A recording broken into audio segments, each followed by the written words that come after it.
In June 1613, in the English town of Christchurch, during a thunderstorm, one of the local residents woke up and found her little granddaughter and son-in-law burned in bed. Of course, it could be assumed that they died from ball lightning, but the man's body continued to burn even when he was taken out of the room. It continued to burn for the next 3 days until it burned down completely. Such chilling stories about cases when a person suddenly began to burn are shocking enough that most people think that this is nothing more than fiction. Indeed, it is difficult to believe that a person can suddenly flare up and burn like a rag soaked in gasoline. Despite the fact that more than 200 such cases have been described over the past 100 years, many still deny the very existence of human spontaneous combustion syndrome. This strange phenomena arouses suspicion also because the fire practically does not touch the objects surrounding the body of a burning person. Let's try together to understand this unusual issue and find out what is the case of such a terrible phenomena. If your curiosity has already ignited, then subscribe to our channel and be sure to express your opinion in the comments. And let us start. Time to clear the air.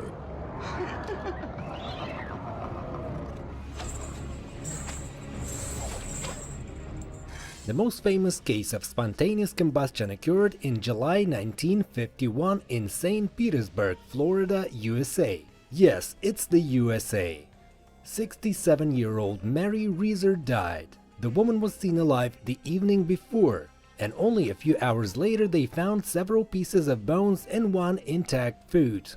The leg and the pile of ashes were found in the morning by the son who came to visit.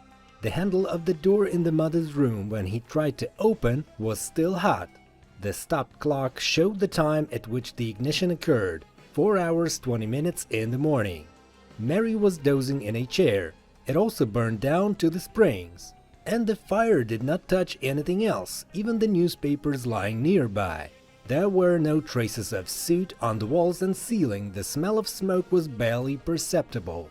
Neither the police nor the FBI agents were able to determine the cause of her death. Investigators established the main thing: no one set fire to the woman. Another terrible case of spontaneous combustion happened in Russia in 1990 with Valentina Asayeva, who worked as a chief accountant in one of the commercial firms. In the evening, she watched a series on television until midnight, then went to bed. She woke up at about 3 o'clock from voices coming from the children's room. She woke her husband up and got up to see what was the matter.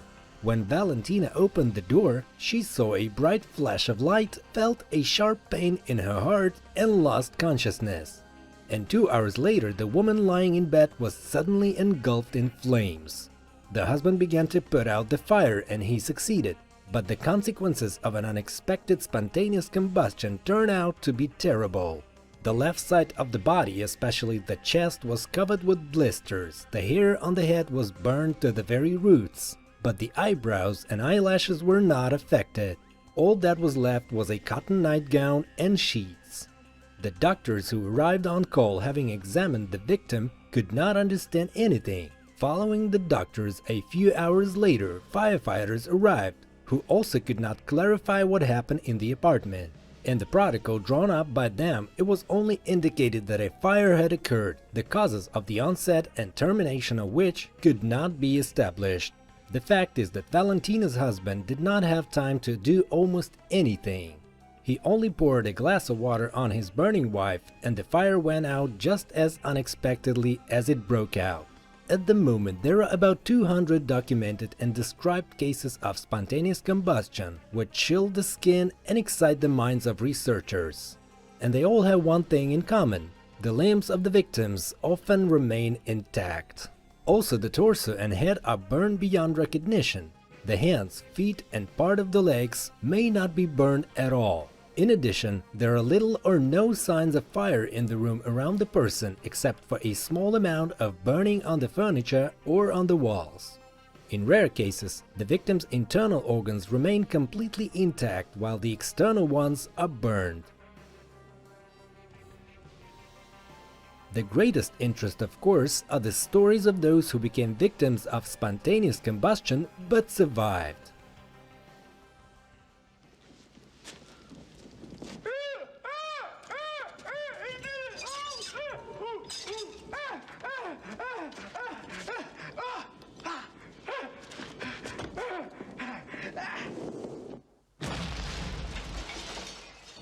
In 1835, James Hamilton, professor of mathematics at the University of Nashville, felt pain in his left leg. From it, as if from a lighter, a bright tongue of flame about 10 centimeters high came out. The professor squeezed it with his palms and the flame disappeared. 19-year-old non-smoker programmer Paul Hayes caught fire on May 25, 1985, right on the street in London. It was as if they put me in an oven, he recalled, as if they pricked my hands with red-hot pokers. My cheeks were burning and ears were numb, in my chest as if there was a boiling kettle. It seemed even the brain was boiling. I wanted to run, but how can you escape from the inner fire? He lay down on the ground and curled up into a ball. After half a minute, the flames disappeared. Hayes went to London City Hospital where he was treated for burns. After cases of spontaneous combustion of people were described in the official press, society began to panic. People began to fear that for no reason they could suddenly catch fire and painfully burn out completely. In ancient times, it was believed that such a phenomena is the result of the influence of evil spirits. People believed that those who caught fire during their lifetime made a deal with the devil himself and did not comply with its terms. Then people believed that the cases of spontaneous combustion are the result of unrestrained alcoholism, when the body becomes oversaturated with ethyl alcohol, which, as you know, is a wonderful fuel. However, the first scientist who undertook to test this hypothesis experimentally became convinced of its failure. The German Justus von Liebig found out that even well-prepared fabrics did not flare. Moreover, he directly injected 70% alcohol into dead rats, but they didn't burn. So what actually ignites people? What is burning inside them?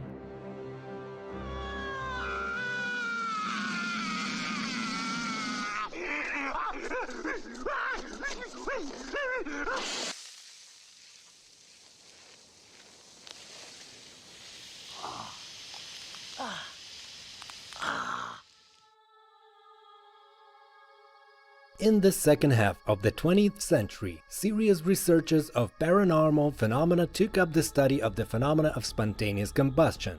An analysis of the cases studied made it possible to establish the characteristic features of this process. It proceeds very intensively and quickly, in a matter of minutes and even seconds, but not for a long time, as with ordinary combustion. In most cases, clothes on corpses and surrounding objects do not suffer from fire.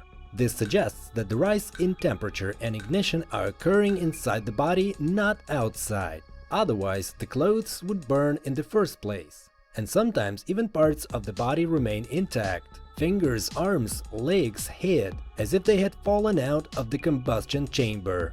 In addition, two types of combustion are noted: turning the body of the victim into ashes, or sintering into a charred mass without losing its original shape. Researchers have proposed several hypotheses about the cases of this terrible phenomena. According to one of them, combustion occurs when a large amount of methane accumulates in the intestines, which is then ignited with the help of enzymes, catalysts for chemical reactions in the human body. However, in most cases, the external parts of the victim's body are severely affected, which argues against this theory. Other hypotheses blame spontaneous combustion on the accumulation of static electricity in the body or on a sudden burst of geomagnetic activity at the site of the fire. Larry Arnold, an expert on spontaneous combustion, even suggested that a new elementary particle, which he called pyroton, was to blame. According to his theory, pyrotons enter into active interaction with human cells, causing a chain reaction similar to the explosion of a thermonuclear bomb. Spontaneous human combustion? Of over a dozen case files, a human body is reduced to ash without any attendant burning or melting, rapid oxidation without heat. Let's just forget for the moment that there's no scientific theory to support it. Okay.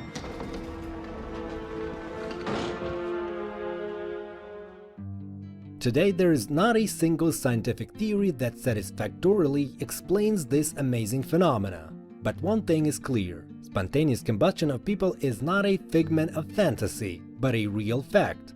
And almost all scientists agree on one thing: a person cannot catch fire by himself. Many people believe that something unique is hidden in the human body that distinguishes us from other earthly inhabitants.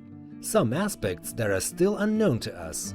One of these facts may be the cause of human spontaneous combustion, which still remains an unsolved mystery.